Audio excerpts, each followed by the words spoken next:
Salam guru penggerak.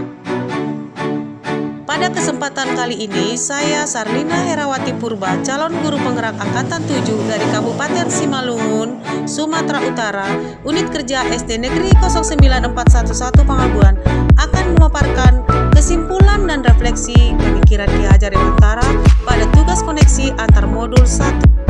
Saya akan merefleksi diri saya melalui 3 pertanyaan berikut. Yang pertama, apa yang saya percaya tentang murid dan pembelajaran di kelas sebelum saya mempelajari modul 1-1? Yang kedua, apakah yang berubah dari pemikiran atau perilaku saya setelah mempelajari modul? Dan yang ketiga, apa yang dapat segera saya terapkan lebih baik agar kelas saya mencerminkan pemikiran Ki Hajar Dewantara? Apa yang saya percaya tentang murid dan pembelajaran di kelas sebelum saya mempelajari modul 1-1? Guru mendominasi pembelajaran atau teacher center. Dalam pembelajaran di kelas, saya terlalu banyak ceramah sehingga murid saya hanya diam dan memperhatikan. Pembelajaran terfokus pada ketercapaian materi dan pencapaian KKM yang mengutamakan aspek kognitif. Dalam hal ini, saya sering lupa bahwa pendidik bukan hanya mentransfer ilmu, melainkan ada aspek lain yang perlu dikembangkan dalam pembelajaran, seperti aspek afektif dan psikomotorik, sehingga anak bisa mengembangkan seluruh potensinya secara maksimal. Selanjutnya, guru kurang memahami karakteristik anak didik. Saya cenderung masih menyamaratakan kemampuan anak tanpa memperhatikan perbedaan karakteristik anak di kelas. Yang ketiga, rendahnya motivasi murid sehingga mereka pasif dalam pembelajaran. Saya sering merasakan ketika melakukan pembelajaran, ada beberapa murid yang terlihat lesu dan kurang bersemangat, sehingga tidak ada komunikasi dua arah dalam pembelajaran, dan pembelajaran itu pun menjadi tidak bermakna, bahkan tidak menyenangkan bagi murid. Selanjutnya, rendahnya motivasi murid sehingga mereka pasif dalam pembelajaran.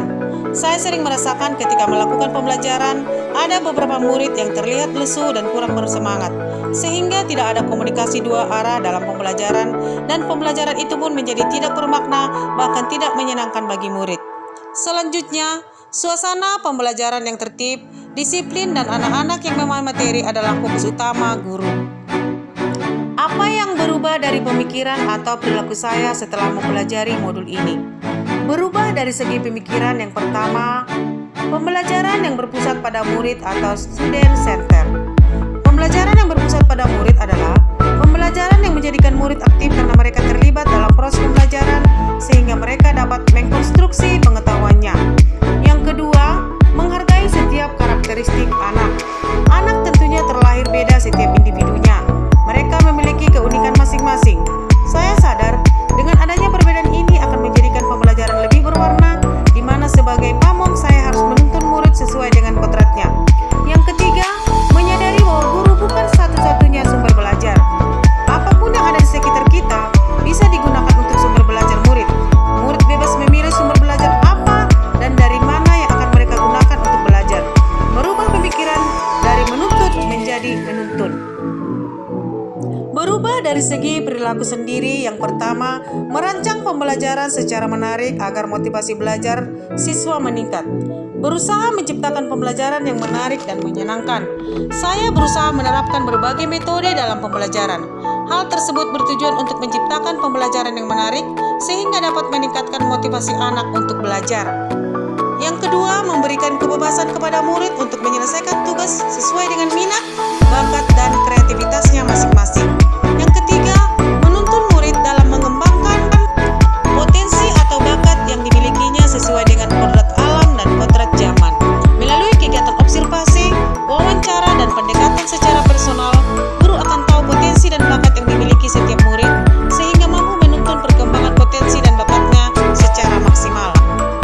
Apa yang dapat saya terapkan lebih baik agar kelas saya mencerminkan pemikiran Ki Hajar Dewantara? Yang pertama, merancang pembelajaran yang interaktif dan yang menyenangkan dengan melibatkan peserta didik. Yang kedua, menerapkan pembelajaran berbasis kearifan lokal dan budaya setempat. Yang ketiga, pembelajaran yang mengutamakan aspek budi pekerti. Yang keempat, menggunakan pembelajaran yang sesuai dengan kodrat alam dan kodrat zaman.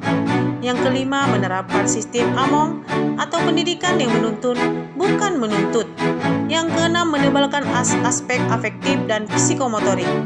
Dan yang terakhir, menerapkan konsep merdeka belajar dan mengintegrasikan setiap pembelajaran dengan pencapaian profil Pancasila. Kesimpulan yang saya ambil dari pemikiran Ki Hajar Dewantara, yang pertama, sejatinya anak lahir sudah memiliki bakat dan kemampuan dan potensi, bukan kertas kosong yang bisa kita tulis atau warnai sesuka hati. Anak lahir sudah punya kodrat yang masih samar-samar. Tugas kita sebagai pendidik adalah menuntun anak untuk menebalkan garis samar-samar agar dapat menebalkan laku anak dengan kekuatan konteks diri anak dan sosio-kultural